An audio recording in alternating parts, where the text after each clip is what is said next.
Bonsoir et bienvenue dans votre émission quotidienne, le forum du studio Kalangu. Le thème de ce soir porte sur l'entrepreneuriat des jeunes au Niger, quel apport des partenaires techniques et financiers pour son développement en cas de la France. Le Niger compte une population estimée à près de 22 millions d'habitants, dont les jeunes représentent plus de 70%, selon le dernier recensement général de l'Institut national de la statistique INS. Avec une population majoritairement jeune, le problème de l'emploi se pose avec acuité, ce qui pousse aujourd'hui les jeunes à prendre des initiatives à travers la création de leur propre entreprise. Aussi, l'accès de la jeunesse à un emploi productif, décent et durable constitue une priorité du gouvernement et les partenaires au développement. Comment se présente l'entrepreneuriat des jeunes au Niger? Quelles sont les difficultés auxquelles font face donc à ce secteur? Que font l'État et les partenaires techniques et financiers pour donc accompagner la jeunesse dans leur initiative, principalement la France? Pour répondre à ces questions et bien d'autres, j'ai le plaisir de recevoir dans ce studio M. Issoufou Abdelkader, directeur général Agri-Innov Inspire. Bonsoir Issoufou. Bonsoir madame. Madame Yacouba Alei Larietou, directrice DL Coworking. Bonsoir Madame Yacouba Alia. Bonsoir. Et Madame Mariama Abdou Gado, entrepreneur social web activiste. Bonsoir Madame Mariama. Bonsoir. La présentation est assurée par Fatih Zakari.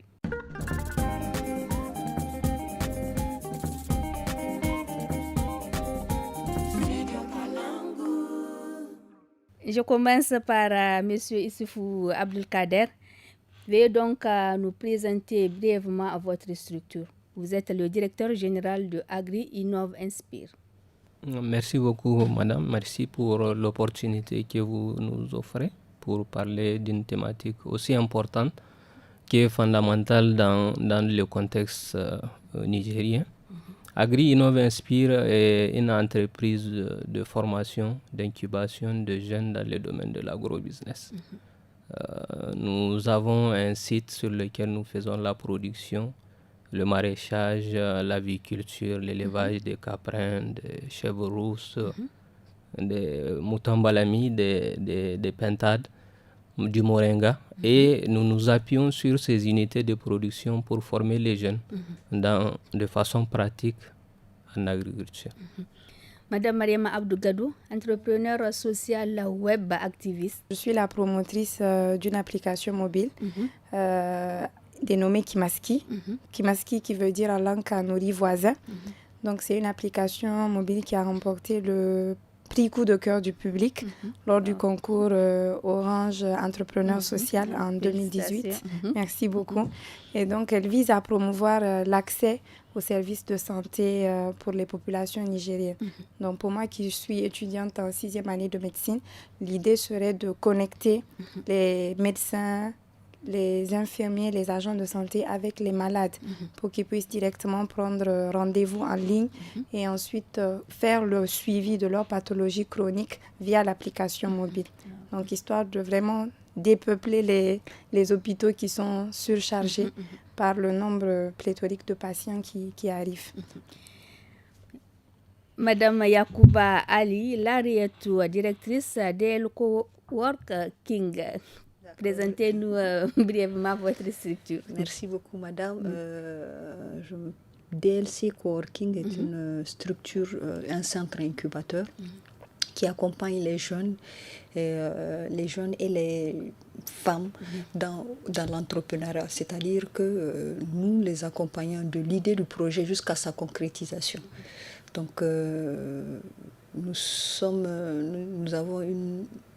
nés il y a 3 ans, je dirais, voire 4 ans, je dirais, puisque c'est en 2017 que nous avons créé l'entreprise. Donc, ça fait 4 ans que nous sommes effectivement en activité.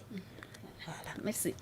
Issoufou Abdelkader, directeur général Agri-Innov Inspire.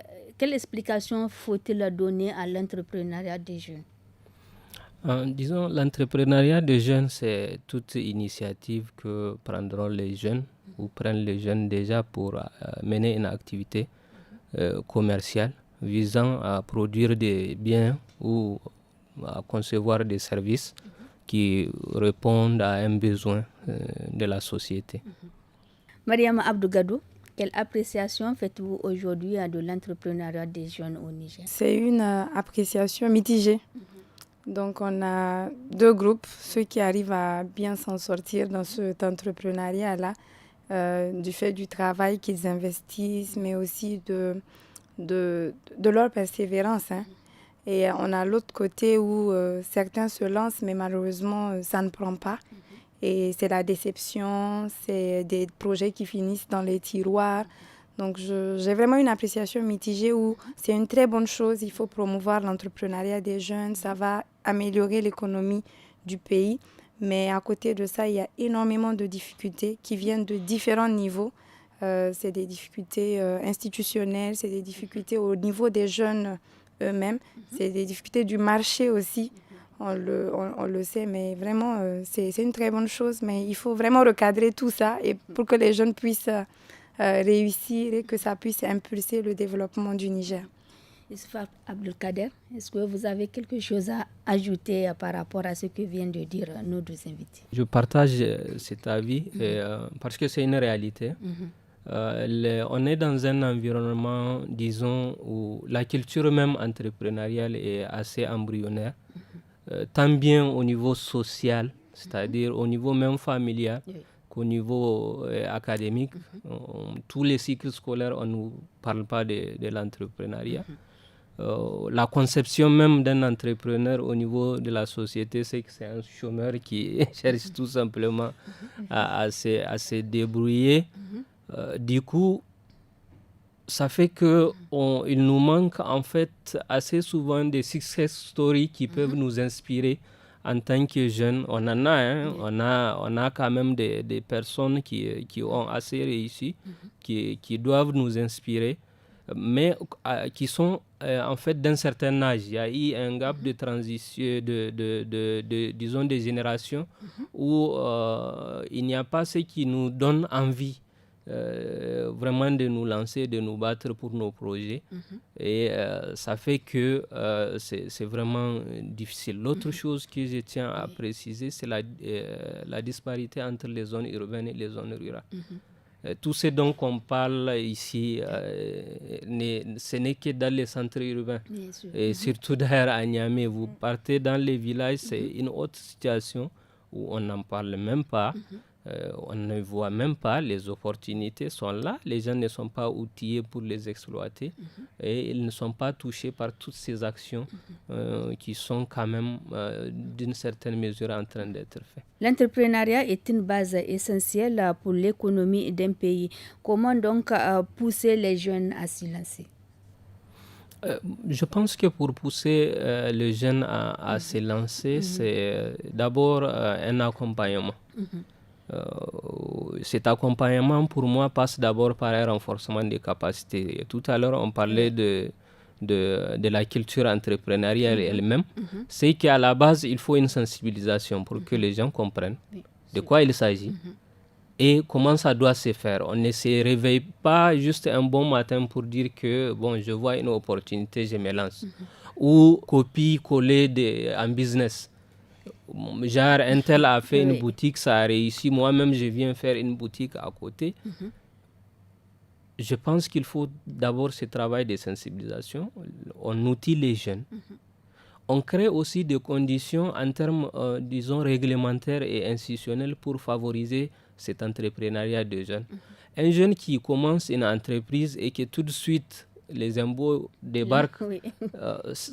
D'ailleurs, il n'est même pas informé de ses devoirs en tant que nouveau contribuable et on lui dit tout de suite qu'il faut payer telle chose qu'il n'est pas capable de faire. À partir de là, il est agenouillé et ça bloque la voie pour un autre qui veut tenter de suivre les pas. Et c'est tout ça qu'il y a. Donc, il faut un accompagnement en termes réglementaires, disons, et institutionnels. Aussi, l'accompagnement financier. Qui dit entrepreneuriat dit demande de fonds pour démarrer, quel que soit le domaine, aussi minime soit-il, il faut qu'il y ait un accompagnement, mais un accompagnement vraiment qui s'adapte aux besoins du jeune. Larietou, vous êtes directrice à DLC. Comment aujourd'hui inciter les jeunes à s'intéresser donc à l'entrepreneuriat? Le schéma est simple. C'est vrai qu'il faut passer par la sensibilisation, mais auparavant, je pense que la sensibilisation, elle est bien, mais je pense qu'on devrait institutionnaliser l'entrepreneuriat au niveau même des écoles. C'est-à-dire que si aujourd'hui, au Niger, nous arrivons à faire un cursus purement entrepreneuriat, ou bien dès le collège ou le lycée, on commence à regarder tel ou tel élève, il a telle ou telle capacité, il peut être entrepreneur, il peut faire ceci, il peut faire cela. Mais ce serait très bien, c'est un grand pas en avant. Ça permettra dès le bas âge que cette envie d'entreprendre vienne directement. Donc pour moi, il faut le mettre dans le cursus académique d'abord, pour inciter les jeunes à entreprendre. L'exemple le plus palpant, c'est les pays anglophones. Jamais vous ne verrez un étudiant anglophone s'asseoir juste dire, lui il est étudiant, il ne fait rien, il entreprend. Et dans son secteur, et s'il n'entreprend pas dans son secteur, il va entreprendre dans un autre secteur et il va réussir. Voilà. Donc je pense que moi, personnellement, c'est ça l'idée que moi je défends. Voilà. La deuxième partie du forum porte sur les contraintes liées à l'entrepreneuriat des jeunes. De la mise en œuvre du programme de Renaissance Acte 3, le gouvernement prévoit l'insertion de 500 000 jeunes dans le circuit économique. La mise en œuvre de cet ambitieux projet se fera à travers un vaste programme d'incitation des jeunes à l'entrepreneuriat. Madame Mariama Abdougado, comment accueillez-vous donc ce programme du gouvernement? C'est un programme qu'on accueille très bien. C'est la bienvenue parce qu'on en a vraiment besoin. Et c'est vrai que, à chaque fois, les gouvernements ont montré leurs préoccupations quant à la question de l'entrepreneuriat des jeunes et du chômage des jeunes. Je sais qu'il y a pas mal de sommets qui sont organisés, les sommets pour l'emploi des jeunes qui se tiennent généralement à Ouagadougou. Je sais qu'il y a eu un sommet à Abuja où on a parlé de l'employabilité des jeunes, où tous les gouvernements étaient là.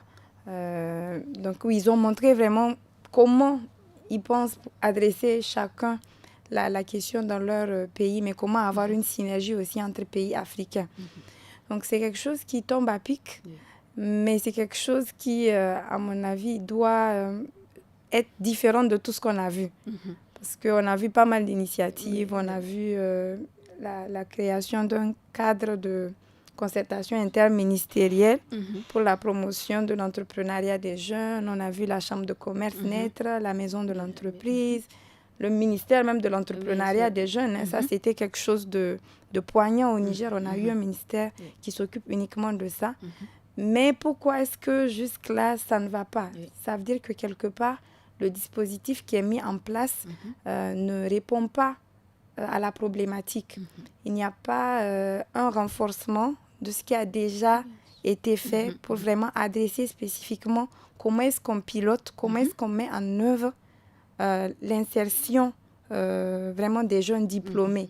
Comment est-ce qu'on promouvoit l'entrepreneuriat? Je pense que c'est quelque chose qui doit venir avec une innovation où on va impliquer les jeunes directement pour savoir quels sont leurs problèmes, quels sont leurs besoins, comment est-ce qu'on peut les accompagner. Il disait tout à l'heure, c'est différent d'un jeune à un autre, d'un secteur à un autre. Il faut aussi que ce nouveau programme-là puisse documenter ces success stories-là, DLC, Agrinov, qu'on puisse montrer aux jeunes que c'est faisable. Et que voilà, le programme nigérien est là pour accompagner. Il faut vulgariser. Certains jeunes ne savent même pas qu'il y a toutes ces choses qui existent. Abdelkader, comment accueillez-vous donc cette annonce du gouvernement? Je pense que c'est une très bonne idée, c'est une très bonne nouvelle pour les jeunes. il faut rappeler qu'il y a un cadre stratégique national qui existe, une stratégie nationale de promotion de l'entrepreneuriat des jeunes, qui a été élaborée en 2019 et adoptée par le gouvernement. Mais sa mise en œuvre attend pour le moment. C'est vrai qu'il y a actuellement de préparatifs au niveau du ministère de l'entrepreneuriat pour pour organiser une table ronde de partenaires financiers pour financer cela. Mais disons qu'il faut qu'on essaye d'aller en profondeur parce qu'en réalité, la problématique est tellement capitale que l'État ne doit pas, à mon avis, attendre quelqu'un pour financer un programme de ce genre. Pour moi, c'est vrai que la thématique va parler d'un partenaire particulier tout à l'heure, mais pour moi, pour un État, c'est une question de souveraineté. C'est-à-dire que je ne peux pas regrouper des gens pour leur dire aider ma jeunesse, non. C'est ma première responsabilité. Vous avez parlé d'un pourcentage, c'est-à-dire que c'est un poids énorme et une bombe à retardement qu'il faut canaliser. La question de la sécurité est en train de nous donner tous les éléments explicatifs du danger qu'il y a par rapport à la question de l'emploi des jeunes. Pensez-vous que cet ambitieux programme des plus hautes autorités de l'État serait atteint? À l'heure actuelle. Bon, en tout cas, des efforts sont en train d'être faits pour que ces objectifs-là soient atteints. Notamment à travers d'abord le jumelage de 3 ministères au sein de gérés par un seul ministre. Donc il y a l'entrepreneuriat des jeunes, l'industrie. Voilà, donc ces 3 volets-là sont vraiment capitaux pour un pays, pour le développement économique d'un pays. Donc pour moi déjà, là c'est un grand pas qui a été fait parce qu'auparavant on était un peu dispersés, on ne savait pas où mettre la tête, voilà. Donc là au moins tout est centralisé à un même niveau. Donc je pense que rien que la synergie qui est faite à ce niveau-là, c'est déjà un grand pas. Voilà. Donc, sur quoi faut-il mettre l'accent? Sur quoi faut-il mettre l'accent? Ça, c'est une excellente question. Ça, c'est... Sur quoi faut-il mettre l'accent? Mais écoutez, il vient de le dire, la jeunesse, la jeunesse, c'est une bombe à retardement. Il faut dans les plus brefs délais, essayer d'appliquer, d'atteindre un minimum de ces objectifs-là, parce que les atteindre totalement, ça c'est leurré, mais essayer d'atteindre au moins 50% des objectifs, parce que à l'heure actuelle, c'est sur toute l'étendue du territoire, c'est une vraie bombe à retardement, et il faudra essayer de ne pas se focaliser plutôt sur les centres urbains, parce que ce n'est pas que les centres urbains qui ont besoin d'être focalisés, il faut aller dans les zones reculées aussi, parce que les jeunes aussi sont là-bas, et s'ils n'ont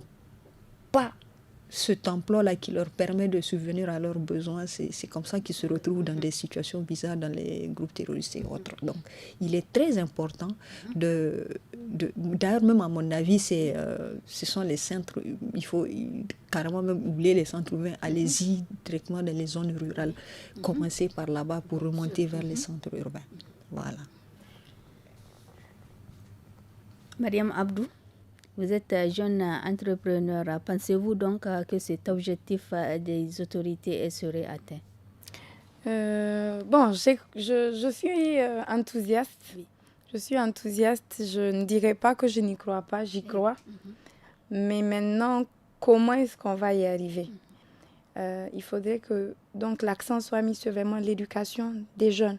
Au moins que les jeunes arrivent au secondaire, où ils ont appris à lire, à compter, parce que ça aide quand on entreprend.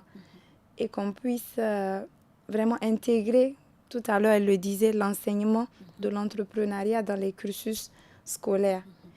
et qu'on investisse aussi dans le renforcement de capacité des jeunes, même ceux qui ne vont pas à l'école, qu'on puisse vraiment les renforcer, au moins leur apprendre à compter, parce que quand on gère une entreprise, on gère des fonds. Il faut qu'on apprenne à lire, qu'on comprenne un peu les choses, qu'on renforce leurs capacités et qu'on améliore les structures d'appui pour qu'elles répondent vraiment aux besoins des jeunes. Parce qu'on voit des structures démarrer, des entreprises démarrer, mais à ce qu'on appelle l'échec entrepreneurial qui découle de plusieurs problèmes. Souvent, il n'y a pas eu une étude de marché, donc on s'est lancé comme ça. Souvent, il n'y a pas assez de motivation et de persévérance parce qu'on ne leur a pas dit que ça ne va pas marcher d'un coup. Il faudra persévérer. Souvent, il y a une pénurie des ressources. On a parlé du financement, donc il va falloir que le financement suit. Quand on dit aux jeunes, voilà, vous pouvez entreprendre, mais s'ils n'ont pas de fonds pour démarrer, comment ils font? Donc, améliorer ces structures d'appui pour qu'elles accompagnent les entreprises des jeunes depuis la création et qu'il y ait vraiment au moins un suivi après sur une année pour voir comment est-ce qu'ils évoluent et comment est-ce qu'ils peuvent pérenniser ça, en fait. Youssouf Abdelkader, directeur général Agri Innova Inspire, quelles sont les difficultés auxquelles font face votre structure pour promouvoir l'entrepreneuriat des jeunes? En termes de difficultés, je commencerai peut-être par notre capacité d'accueil, parce que bon, il y a les besoins, on est dans les secteurs quand même qui, disons, qui toucheraient une bonne partie de la jeunesse, aussi bien rurale que urbaine, et qu'on est sur quand même un site assez modeste, avec une salle de formation d'une petite capacité, 16 places, et que notre capacité de touche pour le moment n'est que urbaine, ce qui est malheureux pour nous, et parce qu'on voulait toucher véritablement les zones rurales pour leur montrer une autre façon de faire l'agriculture, comment est-ce qu'on peut la moderniser, lui changer un visage pour qu'elle soit plus rentable et plus intéressante, et comment est-ce qu'on pourra créer disons, un lien entre les agripreneurs et les producteurs ruraux. Et cette difficulté nous handicape énormément, mais on pense que, en tout cas, à l'allure où nous sommes en train d'avancer, on pourra avoir un bon maillage territorial d'ici quelques temps. Laria, directrice DLC, quelles sont les difficultés? Nous sommes presque dans le même cas que Agri Innova Inspire. Nous avons des capacités modestes et le plus souvent, les porteurs de projets qui viennent nous voir pour qu'on les aide à structurer un projet ou autre pensent qu'on est des bailleurs de fonds. Donc, ils viennent avec le projet, ils me demandent est-ce que vous pouvez financer ce projet? Donc, quand on dit que, écoutez, nous, la seule aide qu'on peut vous proposer, c'est vous aider à structurer votre projet du début jusqu'à la fin. On n'est pas des bailleurs, on peut aller à la recherche de ces bailleurs-là. Ils sont complètement découragés parce qu'ils pensent qu'on va leur donner directement le cash pour qu'ils commencent à faire leur activité. Donc déjà là, l'idée qu'on se fait d'un centre incubateur et centre d'accompagnement est déjà biaisée.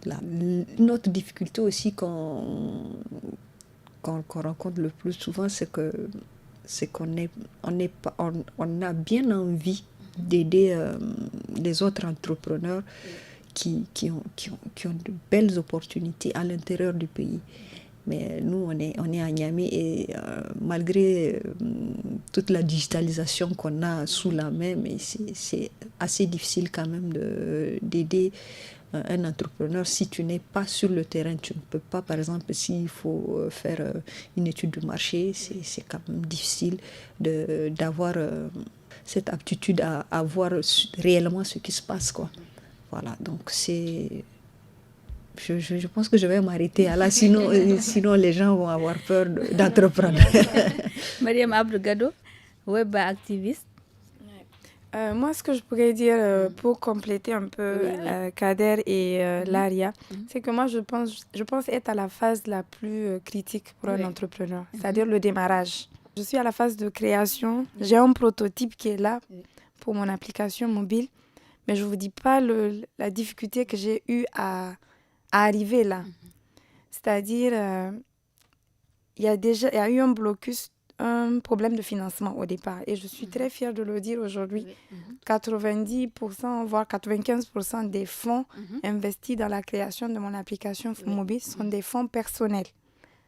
C'est-à-dire que j'ai participé au concours Orange de l'entrepreneuriat social, mais ce n'est pas un fonds qui me permettait de faire même le 1/3 de la création de l'application mobile. Et c'est un domaine digital qui demande plus de travail. Des développeurs web sont derrière et aussi il faut voir la suite parce que le cahier de charge de l'application, c'est qu'il faut des révisions, techniques. Il faut un suivi après. Ce n'est pas quelque chose, je l'ai créé, c'est bon. Il va falloir suivre, faire des visites techniques. Et j'ai beaucoup été bloquée par le cadre juridique. Et je profite pour le dire ici, qu'il faut aussi revoir le cadre juridique pour les entreprises de jeunes. Tu démarres et en même temps, la fiscalité va te taper alors que la chose, tu ne sais même pas si elle est rentable. La première année, pour moi, ce sera une année d'essai. Parce que c'est quelque chose de digital, c'est quelque chose qui va commencer à Niamey. Je vais voir ça rend ou pas. Mais déjà, dans cette première année, on me demande de payer comme une entreprise standard. Les coûts fiscaux me tapent comme une entreprise standard qui marche très bien. Je pense qu'il faut avoir une adaptation à ce niveau aussi. Il y a la question de la collecte des données personnelles aussi qui a posé pas mal de problèmes, moi qui suis dans le digital. Et j'ai dû revoir comment je vais faire l'inscription des personnes sur l'application mobile. Parce qu'il y a même une loi qui interdit la collecte de données personnelles. Alors que on a Facebook, on a Twitter, on a Instagram, c'est pire que ce que moi je propose. Donc voilà, il y a tout ça vraiment qui a été un véritable blocus. Parce que depuis 2018, vous imaginez quand même, ça fait 2 ans. 3 ans maintenant, donc pour une application qui devait être lancée une année après, on est à plus de 2 ans après l'échéance initiale. Et vraiment, les défis sont multiples et j'ai espoir de passer ce cap-là. Et je sais qu'après encore, il y a le cap de quand on est une entreprise bien posée et tout. Voilà, la troisième partie de ce forum est consacrée à l'aide des partenaires. La République française accompagne et soutient les jeunes entrepreneurs dans leur création. Alors, Abdulkader Issoufou, que pensez-vous de la coopération économique entre la France et le Niger? Waouh. Je pense que la question englobe pas mal de choses. Mais j'introduisais la question de l'entrepreneuriat comme une souveraineté nationale pour un État de pouvoir investir sans compter que quelqu'un intervient. Mais comme la question m'impose à parler du cas de la France, qui est quand même un cas particulier, parce qu'elle arrive à quand même tirer beaucoup de profit dans cette collaboration du fait de nos matières premières. C'est que d'abord pour Orano, c'est une responsabilité sociétale de l'entreprise Orano pour pouvoir soutenir l'entrepreneuriat des jeunes. Parce que ça fait quand même des années qu'ils exploitent nos sols et qu'il n'y a pas eu en réalité, même dans les zones où ils ont extrait ces minéraux, ils n'ont laissé que la pollution, la radiation et tout ce qui s'ensuit. Il n'y a pas eu véritablement le boom économique qu'on aurait espéré du fait qu'il y a eu quand même toutes ces années passées là-bas. L'autre chose, c'est à travers, disons, leur accompagnement dans son format actuel. Pour moi, peut-être que je serai un peu radical, mais je pense que la France nous accompagne plus dans les distractions que dans des actions concrètes de développement. Je ne suis pas déjà dans le sens de penser que certains secteurs doivent être... Non, dans un pays, il y a des priorités qu'on doit s'aligner du fait que ce pays a choisi ça comme priorité parce qu'ils répondent à un besoin de sa population. Mais on ne va pas aller dans le sens d'un format, j'ai de l'argent et voilà là où je veux l'amener. Non. Un État a mis ses priorités, j'amène l'argent pour accompagner ces priorités. Moi, c'est de cette façon que je vois. Et dans le domaine de l'entrepreneuriat, que je connais un peu, il est inexistant, voire, je ne dirais pas qu'il n'existe pas, mais il est tellement minime pour qu'il soit notifié comme un accompagnement formel d'un État envers un autre, aussi partenaire soit-il. Larietou, que pensez-vous de la coopération économique entre la France et le Niger? Bon, je rejoins sur quelques points l'avis de M. Abdelkader. Quand vous venez en tant que bailleur de fonds, soi-disant pour aider un État, vous devez aller dans le sens des priorités de cet État-là. Ça, il faut que ça soit parfaitement clair dans l'esprit des gens. C'est comme ça que ça doit être, pas que le bailleur vienne et dicte ses lois ou plutôt modifie vos projets initiaux. Donc, ça, c'est un truc que nous rencontrons en tant qu'entrepreneur aussi. Vous avez une idée, vers la fin, on dit, écoutez, on veut vous financer, ou voilà, et puis vers la fin, vous vous trouvez avec autre chose. Et c'est ce qui se passe même au niveau des États, le bailleur à État. Je dirais que dans le secteur que je connais, l'entrepreneuriat, il y a eu un pas déjà qui est déjà fait par rapport au financement des entrepreneurs, des jeunes entrepreneurs, des porteurs de projets, ici à travers une signature qui a eu lieu en 2020 à travers le réseau Resaël et le CIPMEN. Donc l'ambassade de France a financé à hauteur de, je pense, 560 000 euros. Donc environ 367 millions sur 2 ans, afin d'accompagner, de structurer et d'accompagner le réseau des entrepreneurs au Niger, le Resaïen. Donc sur ce point, il y a un pas significatif qui a été fait, c'est vrai, mais beaucoup de choses sont encore là en l'état. Donc je pense qu'il y a encore à faire, et beaucoup plus dans le sens où il faut mettre à disposition les fonds et qu'on nous laisse mettre ça dans le secteur qu'il faut. C'est surtout ça. C'est surtout ça la grande thématique. Voilà, surtout ça. Vous allez compléter? Oui. Pour compléter, je vais prendre mon autre casquette d'activiste, parce que j'ai la chance, en tout cas dans le cadre de mes associations, surtout dans le domaine de la santé, de travailler avec différents bailleurs, les bailleurs américains, les bailleurs français. Je vois beaucoup de bailleurs américains, en tout cas dans le domaine de la santé, et beaucoup moins de bailleurs français, ou bien, et je pense que c'est normal, le portefeuille français est différent du portefeuille américain.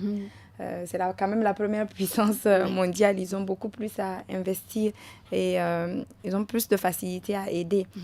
Je dirais que je serais moins radicale que Kader. Je pense qu'au-delà de la priorité, de la responsabilité de l'État, on sait malheureusement que notre État n'a pas tous les moyens. Je suis d'accord que l'État doit s'investir au maximum qu'il peut, comme tu as dit, mais je suis également très enthousiaste quant à l'aide que peut apporter la France dans le cadre de l'entrepreneuriat des jeunes.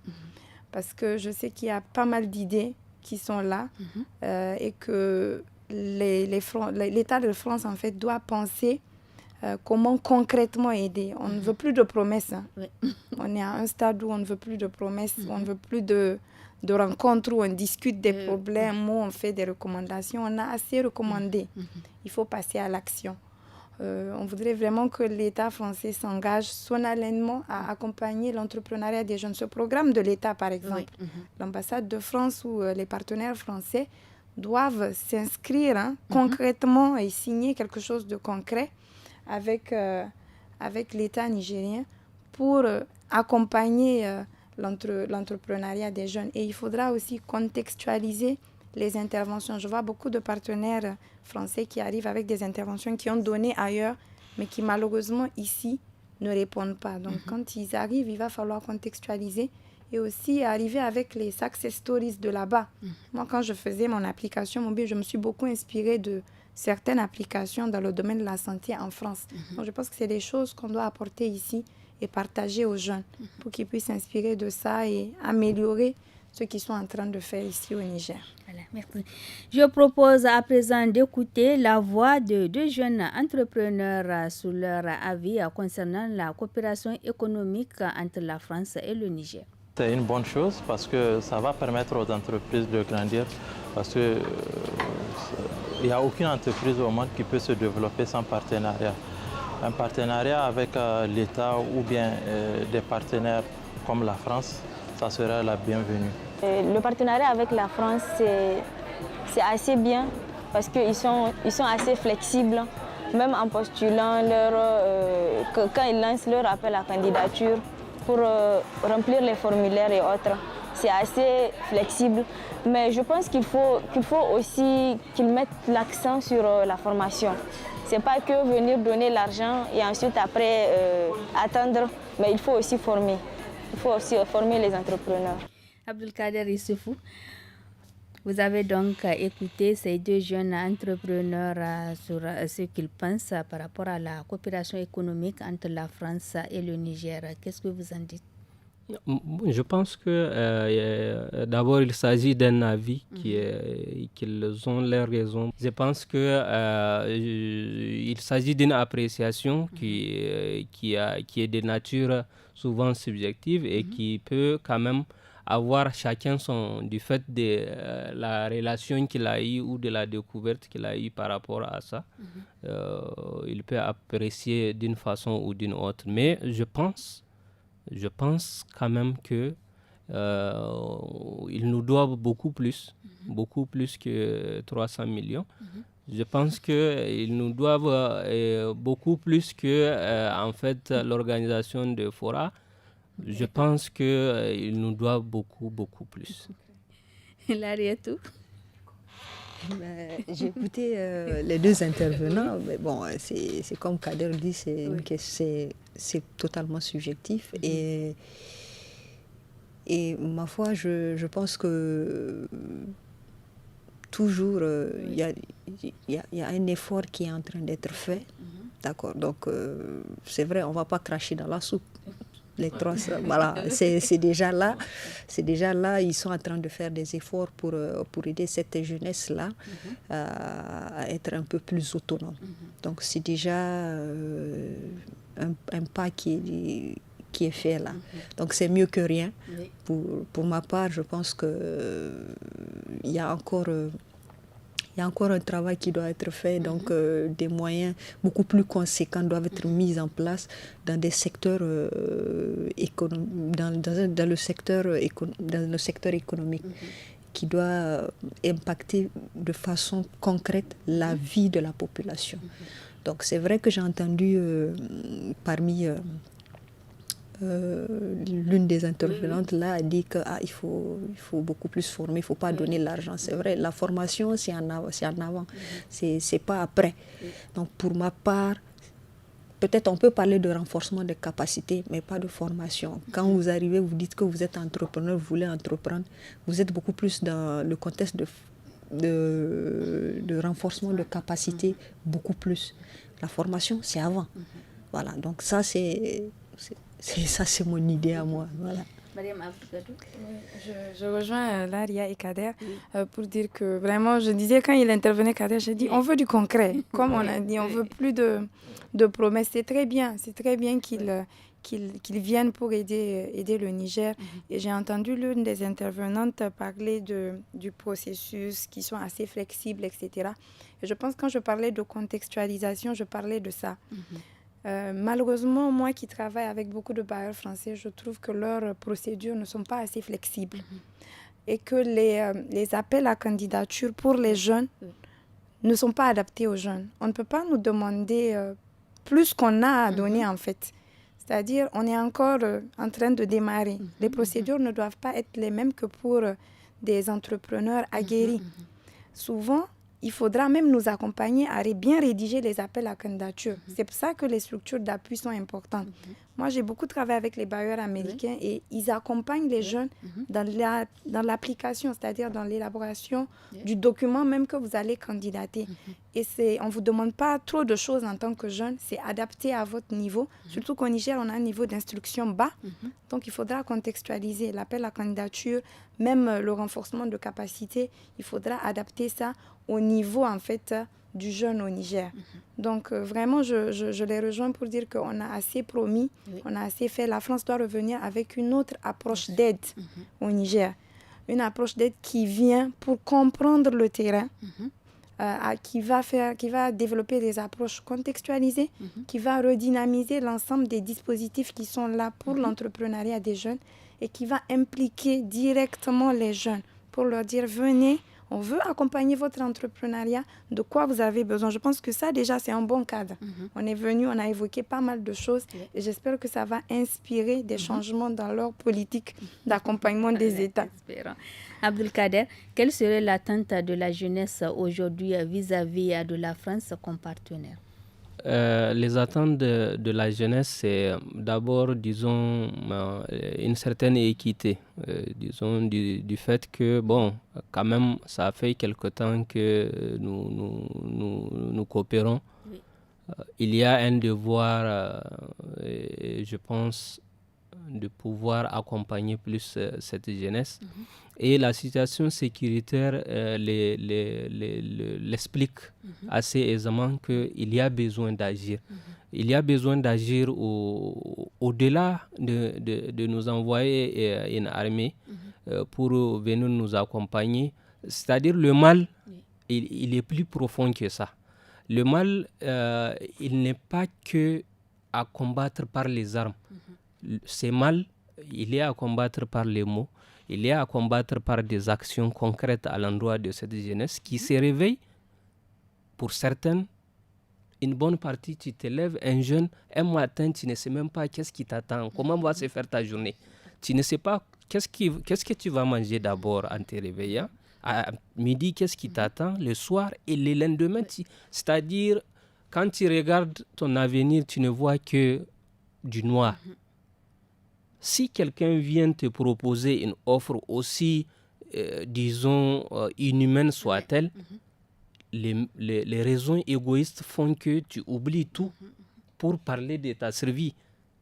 C'est-à-dire qu'il faut agir, à mon avis, dans tout cet accompagnement pour notre sécurité à tous, parce qu'il ne s'agit pas que d'une sécurité pour le Niger, il s'agit de la sécurité pour le monde.